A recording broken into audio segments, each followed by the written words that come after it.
So there it is, folks. End of the match. 4-1 to Torquay United. What was it actually like then, the game tonight? So, dear oh dear, where do you start?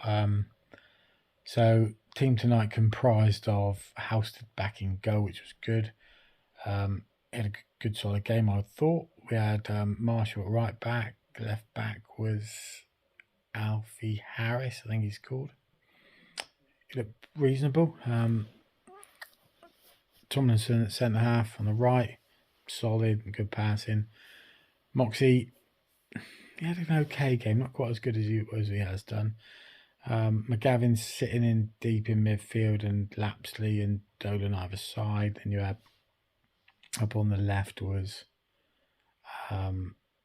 slightly on the left, I suppose, would be Collins. On the right was Stobbs, and then we had Brad Ash up top. Now, first 15 minutes,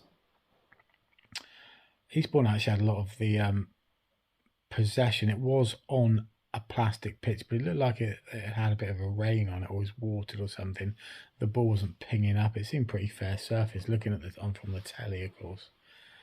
But Torquay just held position and eventually got hold of the ball. And it was Callum Dolan from a sort of inside right position, probably 25 yards, pinged one in the top left-hand corner. Not sure if it was left or right peg. Must have been his left. I can't remember, to be honest. But it was a beautiful goal.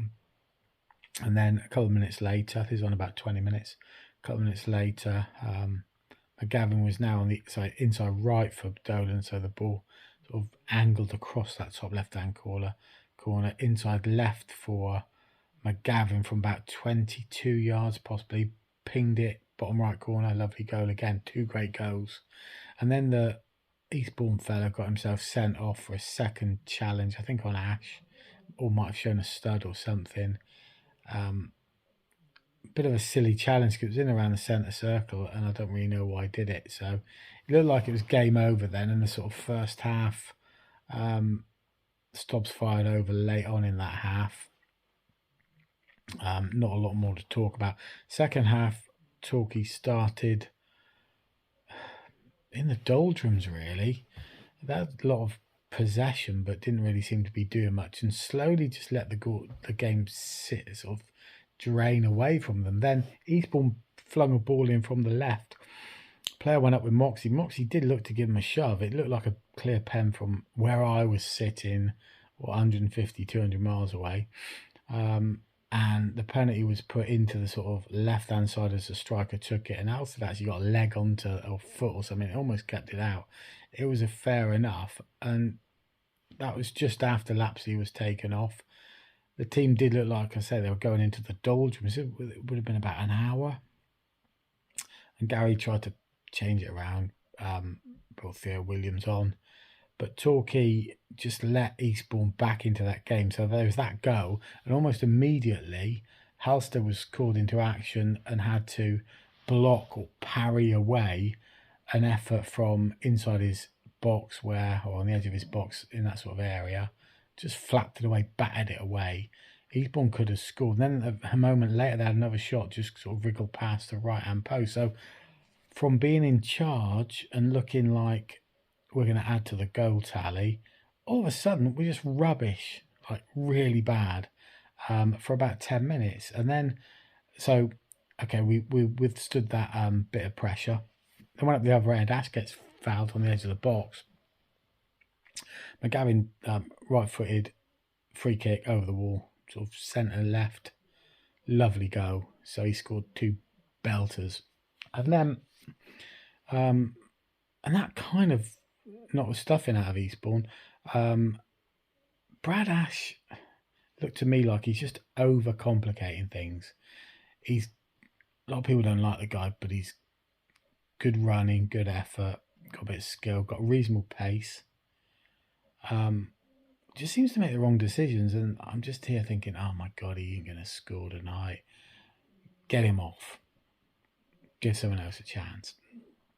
He's probably about 25 yards out, just pinged one, loops over the goalie, but it wasn't one of these loopy shots. It was a really nice strike, actually. It was a cracking goal. Really good go. And fair play to the guy, you know. This is what we want, that sort of spontaneity about our strikers. We created a few more chances. Ash did a fancy turn and just fizzled away, and we had a couple more chances. But then right at the very end, Eastbourne again pinged the ball in,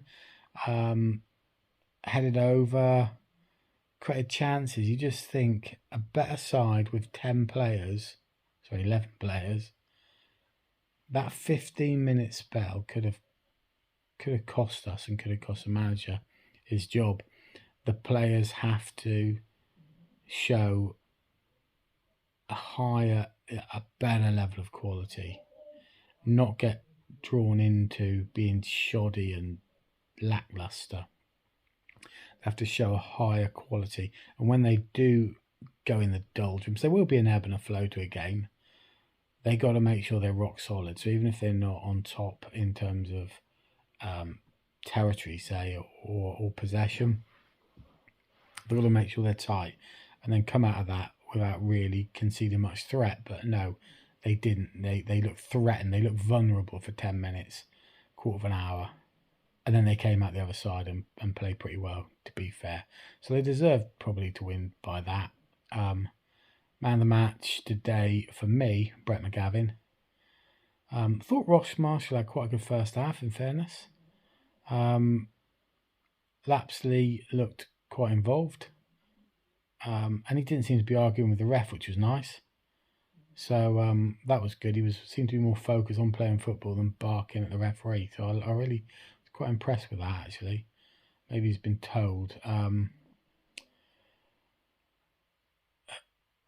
Lewis Collins gave the ball away a lot in the first half, but tightened up a little bit as the game went on. Dolan had a workmanlike game. And I thought Halstead and Tomlinson played well. Dean Moxey had a dodgy 10 minutes as well, and the fullback Harris, he did okay. So there you go.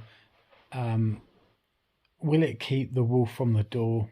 For the moment it will, but we're on thin ice and we can't lose on Saturday to Tunbridge Angels. If we do, it'll just look really horrible. I think we're in 6th now. We do need to start closing the gap. Missed opportunity on Saturday, as we know, because Yeovil got walloped. Let's get a row going now. Let's get on a winning streak. I'm always going to be positive about the goals wherever I can. Let's hope that positivity is maintained with the team on Saturday and they go on and get a win. I'm not going to say too much else about the management, the club, the board, the owner, all that. All I will say is well played to the goals for winning, because for a minute I thought you weren't gonna, but you did. And well played for Brad Ash for having a pop. Sometimes you just got to pull the trigger, mate. Catch you guys on the football schmuckball flip side.